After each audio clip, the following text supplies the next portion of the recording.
होता है।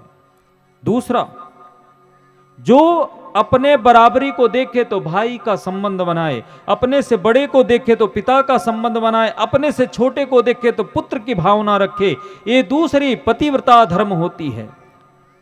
और सीता, तीसरी धर्म मैं बताता हूं, तीसरा धर्म है कि अगर पर पुरुषों का भी मति पर ध्यान अगर आ जाए तो भी अपने संस्कार अपनी मर्यादा को जान करके अगर वो गलत ना करे, ये तीसरा पतिव्रता धर्म होता है। चौथा, स्त्री के मति में अगर किसी भी प्रकार के पराये पुरुषों का मति में आ गया, सोच में आ गया, अगर विचार में आ गया, अगर वो किसी प्रकार की गलत करने से, अगर परिवार के भय से अगर वो गलती नहीं करती है, तो पतिव्रत धर्म वो चौथा होता है। और सीता जानो, मैं तुम्हें एक बात बताती हूं कि धीरज धर्म मित्र अरु नारी, आपत काल परिखई चारी।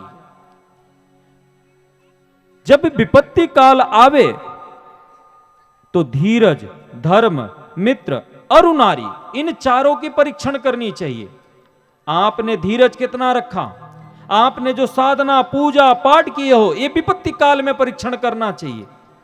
और मित्रों का, मित्र बोले तो सब बोलने वाले हैं, हमारे 50 मित्र हैं, हमारे 30 मित्र हैं, करोड़पति हैं, अरबपति हैं, लेकिन वक्त पर कौन खरा उतर रहा है वही सच्चा मित्र होता है। सबके सब मित्र आपके नहीं होते हैं।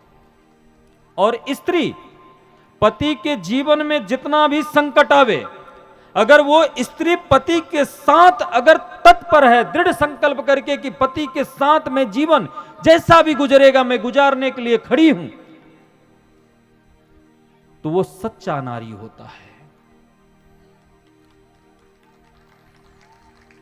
महाराज गोस्वामी जी कहते हैं, मां अनुसुईया कहती हैं कि अगर पति अंधा हो, बधिर हो, कानों से बहरा हो, क्रोधी हो, लोभी हो, लंगड़ा हो, लूला हो, किसी भी प्रकार का तुम्हारा पति है, अगर आप उसको पति की भगवान समझकर अगर आप सेवा करती हैं, जितने रोंगटे आपके शरीर में होंगे उतने रोंगटे उतने जन्मों तक आपको स्वर्ग लोक की प्राप्ति होती है, ऐसा शास्त्र कहता है।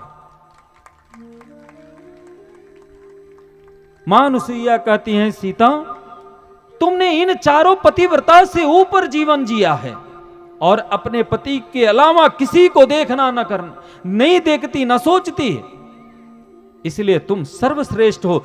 तुम्हारे आचरण को देख करके सारे स्त्रियां पतिव्रत धर्म पालन करेंगी। फिर मां को, सीता जी को कुछ वस्त्र आभूषण दी। मां सीता जी विदा लेती हैं मां अनुसुईया से। फिर भगवान मुनि अत्रि जी के यहां से विदा लेकर आगे चलते हैं।